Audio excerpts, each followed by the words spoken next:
Class 10 एक बार फिर से लालबाग गर्ल्स इंटर कॉलेज के यूट्यूब चैनल पर मैं आपका हार्दिक स्वागत करती हूँ।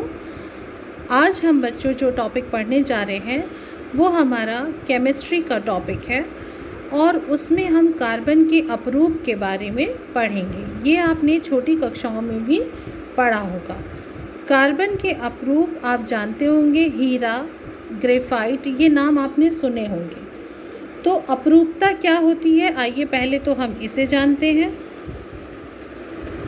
अपरूपता बच्चों, जब एक तत्व दो या दो से अधिक भिन्न रूपों में समान भौतिक अवस्था में पाया जाता है।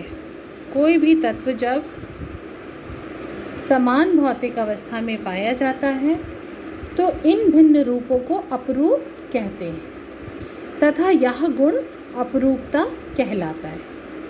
तो कार्बन के 3 महत्वपूर्ण जो अपरूप हैं बच्चों, वो कौन से हैं? हीरा, ग्रेफाइट और फुलेरिन्स। ये 3 अपरूप हैं जो कार्बन के महत्वपूर्ण अपरूप हैं। यहाँ पर आप बच्चों एक संरचना देख रहे हैं जो आपको ग्रेफाइट की संरचना दिखाई दे रही है। ग्रेफाइट की संरचना में कार्बन परमाणुओं की व्यवस्था को ये संरचना दर्शा रही है। तो आइए हम जानते हैं कि ग्रेफाइट में कार्बन के परमाणु किस तरह से जुड़े रहते हैं।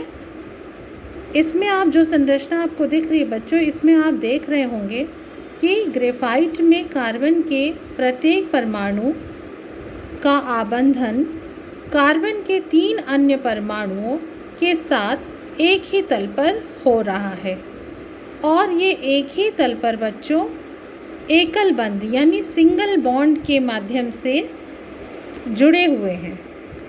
और ये यहाँ पे आप देखिए बच्चों, ये जो कार्बन के ये जो परमाणु हैं ये सिंगल बॉन्ड के माध्यम से एक ही तल पर जुड़े हुए हैं और ये सहसंयोजी बंधों द्वारा बंधे हुए हैं। इनमें कौन सा बंध लग रहा है बच्चों? सहसंयोजी बंध, जिससे षटकोणीय व्यूह मिलता है। सहसंयोजी बंध के माध्यम से बंधे होने के कारण बच्चों आप देख रहे हैं यहाँ पे कि इन्हें षटकोण के जैसी संरचना या व्यू प्राप्त हो रहा है, बना रहे हैं, ये वो संरचना बना रहे हैं। इनमें चौथा संयोजी इलेक्ट्रॉन मुक्त अवस्था में है, यानी जो इनमें देखिए कार्बन का पहला परमाणु आप देख रहे हैं, दूसरा देख रहे हैं, तीसरा देख रहे हैं और फिर आप देख रहे हैं कि चौथा परमाणु मुक्त अवस्था में रहता है, जिसके कारण यह विद्युत का चालक होता है। ग्रेफाइट की संरचना में षटकोणीय तल एक दूसरे के ऊपर व्यवस्थित रहते हैं। आप यहाँ पे ध्यान से देखिए बच्चों, ये जितने भी षटकोणीय तल हैं ये सब एक दूसरे की, ये देखिए ये इसके ऊपर, ये इसके ऊपर, सब एक दूसरे के ऊपर व्यवस्थित हैं।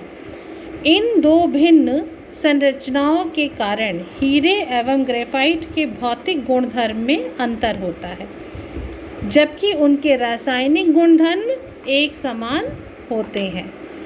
तो इसमें आपको बच्चों ये ध्यान रखना है कि जो हीरा है वो आपका सर्वाधिक कठोर पदार्थ है, जबकि ग्रेफाइट आपका चिकना तथा फिसलनशील होता है। तो ये देखिए ध्यान से बच्चों, ये ग्रेफाइट की संरचना है और इसको आप अपनी कॉपी में बनाएंगे बहुत ध्यान से और इसके बारे में आगे पढ़ के याद करेंगे।